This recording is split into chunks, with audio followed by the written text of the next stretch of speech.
The excitement is around a man who has the potential to be mayor, given the results that we see. The DA mayoral candidate, Mr. Herman Mashaba. So good to have you with us in studio today. Yes, wonderful. Great to be talking to both of you. Used to talk to you as a capitalist, as a businessman. Now today, I'm talking to you as a potential public servant. How are you feeling? So how can one's life actually take such a turn?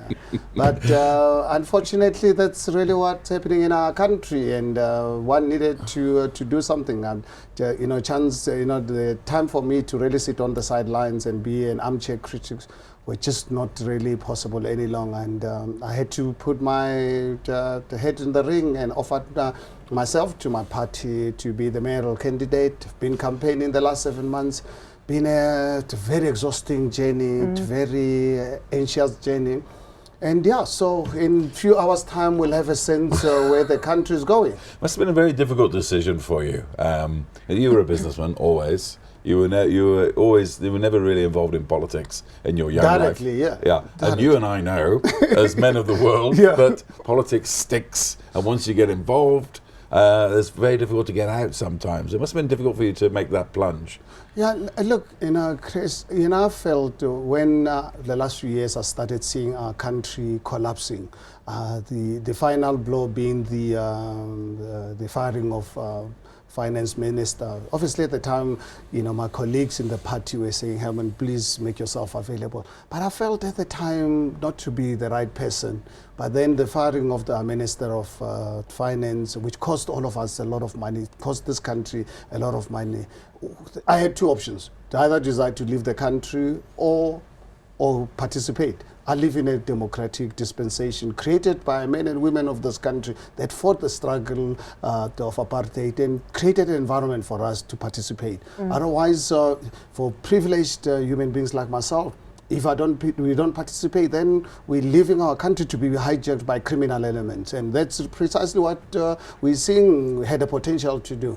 And I made myself available, been on the campaign trail for 7 months, and it's promising we might fortunately be able to take over Johannesburg, but early days at this point in time. We'll know hopefully within the next few hours, and we really hope that voters of Johannesburg have really made the right choice. For the moment but it's very tight at the moment, is it not? But DA in the lead from what I can see from as the numbers reveal, 43%. 43, 41. But with 33% of the votes only counted, so we've got a long way to go. So that's why I say still a long way to go. Yeah. If I can get your view, given the fact that Joburg does obviously play home to the economic hub, not only of the country, but the continent too.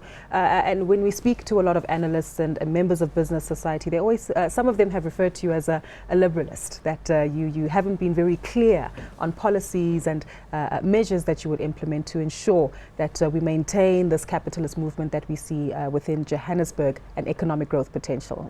In fact, give us a sense of something anyone tangible. would really say that I was not clear. It's those that wrote me off from the beginning, that I needed to be the normal kind of politicians that we used to in Africa, people who lie to communities, people who go into the system to go and steal. And I made it abundantly clear from the day one that I'm making myself available, firstly as a public servant to serve my country, the country that has been great to me for more than 30 years. But at the same time, I believe we need the economy. We need the economy of Johannesburg to drive the entire economy of this country.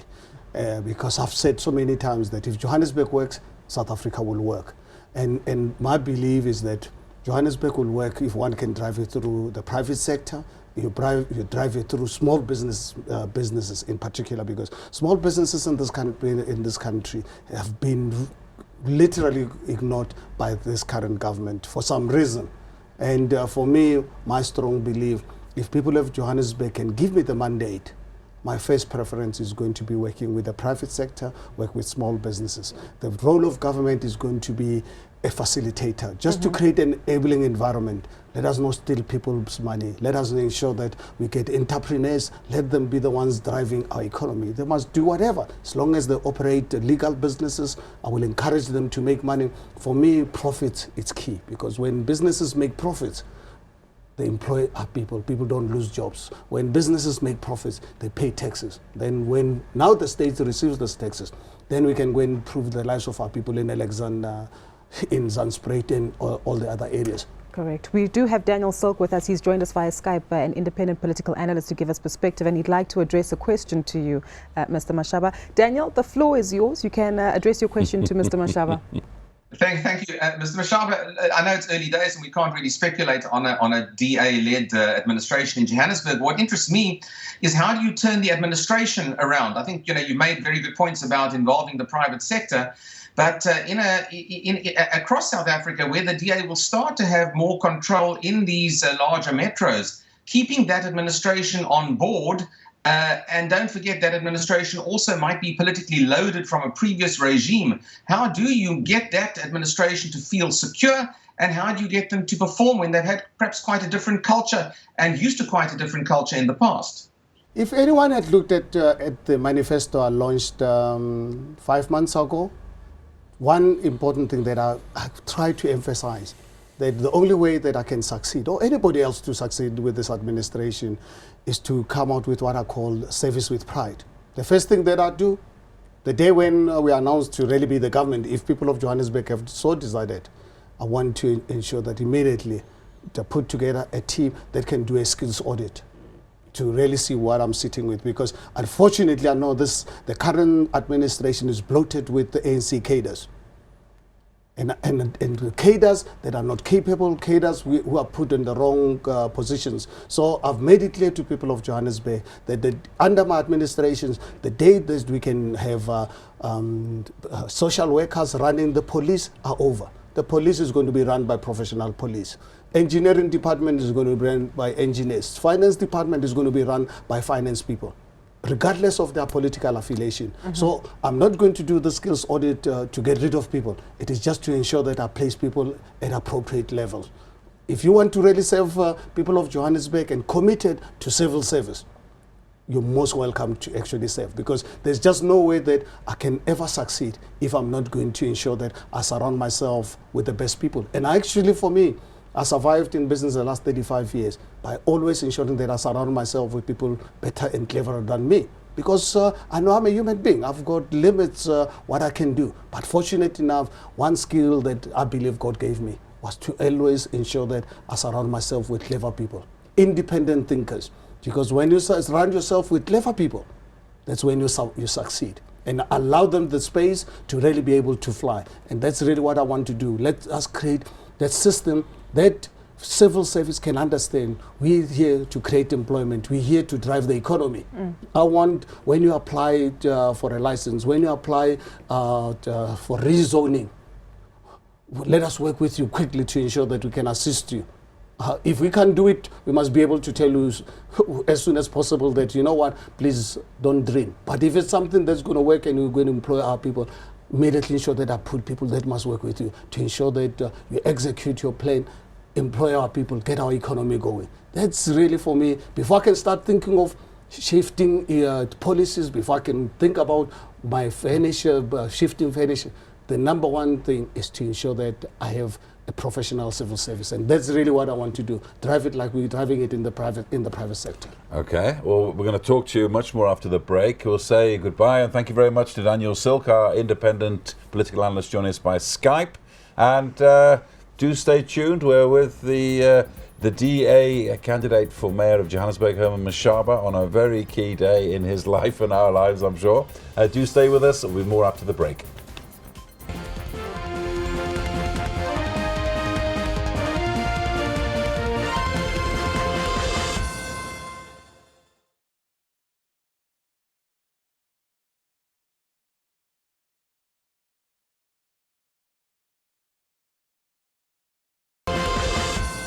Welcome back to the CNBC Africa special on the municipal elections 2016. Joining us now is Abdullah Barachia, faculty member at Gordon Institute of Business Science, and also still with us is the mayoral candidate for the DA, Herman Mashaba, on a day that could change your life, as they say. So one thing you said just before the break, you said that you're not going to have any cadres or any people who are not fit for purpose at the council. Surely that threatens sacking lots and lots of people, thousands maybe. Not really, Chris. I think like any time in a private sector, if you buy a business, you have to do the skills audit to ensure that you put in people for the right reasons, and I don't really see any difference doing it in the public service. Moreover, in the public service, I believe you need the mindset of people to understand we're not in this to make money. We're here to save people. We're there to provide water, roads, and all the basic services that society requires. So you need that kind of mindset. It's not just a question of putting the right people. You've got to make sure that the mindset is right. Because unfortunately, the current CDR leadership of our current government, they have this mindset that they're going to business to make money. And that's the reason why our country and the continent has so dismally failed. And I believe us as a DA, we need to start driving a new culture in a political thinking. That if you want to make money, fortunate enough, under my leadership, the private sector is going to be my biggest friends. So go out there in the private sector. Go and be an entrepreneur. Go out there and be a businessman. Don't come into the private sector, into the public service. So if you want to serve society, you're definitely going to be welcome. So you're not going to get a job because you're my wife or you're my girlfriend. You see, I mean, how our system is so corrupt that leadership go to extent of putting girlfriends around serious public institutions. It's a tragedy for us. But fortunate enough, us as a DA, we've extensively discussed this. We understand corruption has got to be declared public enemy number one. And I think us as a leadership, we need to walk the talk. We ensure that any element of corruption raising the head, we must immediately cut it off, and we must do it as soon as possible, so that we demonstrate to civil society, we demonstrate to that man driving the taxi that you don't pass a traffic light. The rule of law, it's so fundamental for us to run an economy. But few would question your track record as an entrepreneur on this continent. But once you get inside somewhere like the city of Johannesburg, you will be embroiled in politics and there's no escape. And you know how that can drag you down like quicksand at times. Yeah, but then must we be scared of challenges? I think life for me, fortunate enough, the 57 years of my life, I'll be turning 57 in a few months' time and weeks' time. And I've always accepted life to be a challenge. And I think this one is even more necessary. We need to save this country. I believe if the voters of Johannesburg have given us the mandate, we want to make sure that within the next few months, business confidence in this country improves. But we've got to drive it ourselves before we can expect the international community to have interest in looking into South Africa. Abdullah, let's get your reaction. Now, you see the numbers on screen, very tight call. We've got the DA mayoral candidate here. Are you instilled with confidence, perhaps, at how the swing and change is taking place at the moment? So I think the last 24 hours have been watershed in terms of South Africa's democracy. I think this is the hardest and most fraught election that we've had in the history of democracy. And it's very interesting because we've got 3 metro municipalities that are up for contention at the moment. And if you take the collective municipalities of the city of Tshwane and Nelson Mandela Metro, the city of Johannesburg and the city of Cape Town, it accounts for more than 55% of South Africa's GDP. So this is really the nucleus of South Africa's economy. And I know it's early days, but as the numbers are starting to come through, we see the very strong likelihood that the city of Tshwane will go through the possibility of a coalition. The city of Johannesburg, let's see where the numbers come through, but there is also a strong likelihood that we might have to have a coalition government going through in terms of the city of Johannesburg. Gauteng as a province accounts for more than 30% of South Africa's GDP. And so this is going to be an instrumental moment in terms of South Africa's democracy the next 24 hours, and I don't think many of us are going to sleep. Why a coalition government is really important is we must look back 10 years ago. In 2006, we had a watershed moment in the city of Cape Town. In the city of Cape Town, in 2006, the ANC won 81 seats in a 210-seat metro municipality in the city of Cape Town. The DA won 90 seats, and then the Independent Democrats was obviously postulated as a possible kingmaker.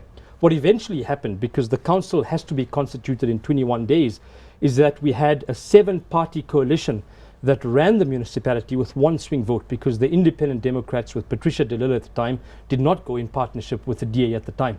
And at that time, we had 7 parties who at the last minute, 12 hours before the 21 days came together, were constituted as a leadership of coalition of 7 parties.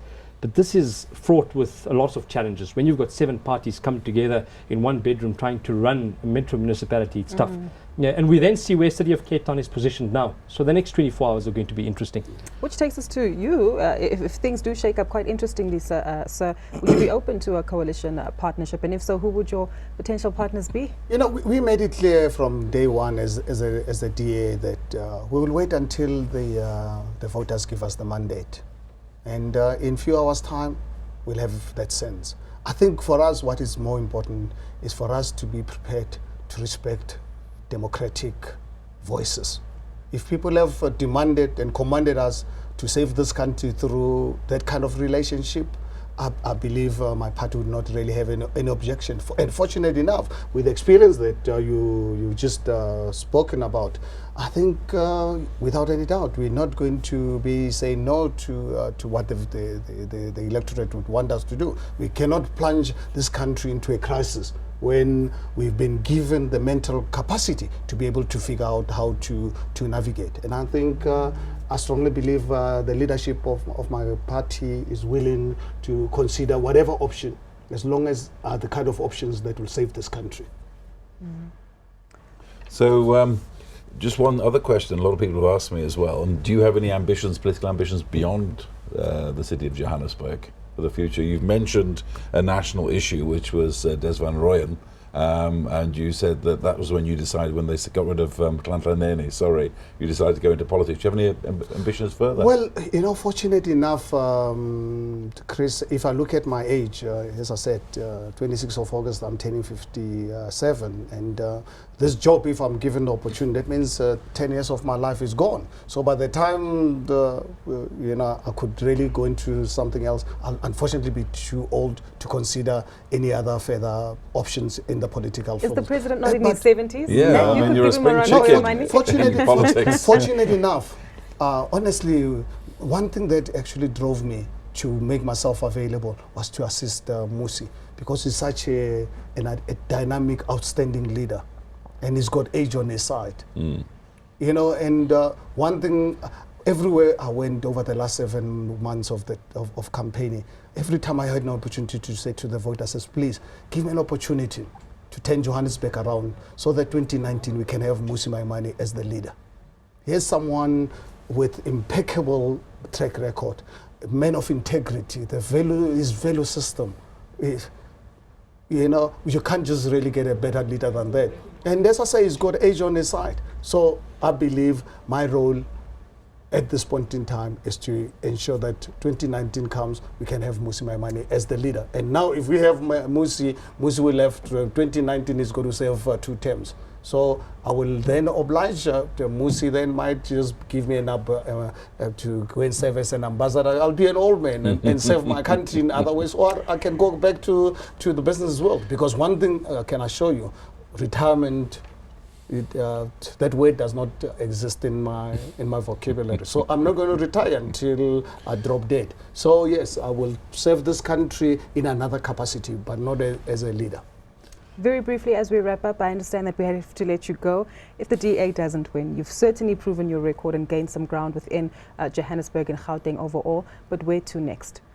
Well, right now the indications are truly promising that come the final tally, DA will really be one of the participants. And for me, this is what I'm focusing on. And I'm waiting for the final results to be announced and leave it to the leadership of the party to find the right type of structure that can help us take this country forward. That is really my focus at this point in time. We'll leave it there for today. Unfortunately, we have to let you go. Thank you so much for your time. That was DA mayoral candidate Herman Mashaba joining us today to give us his views on the results so far. Making your way to Tshwane, I understand, to get an update on the numbers.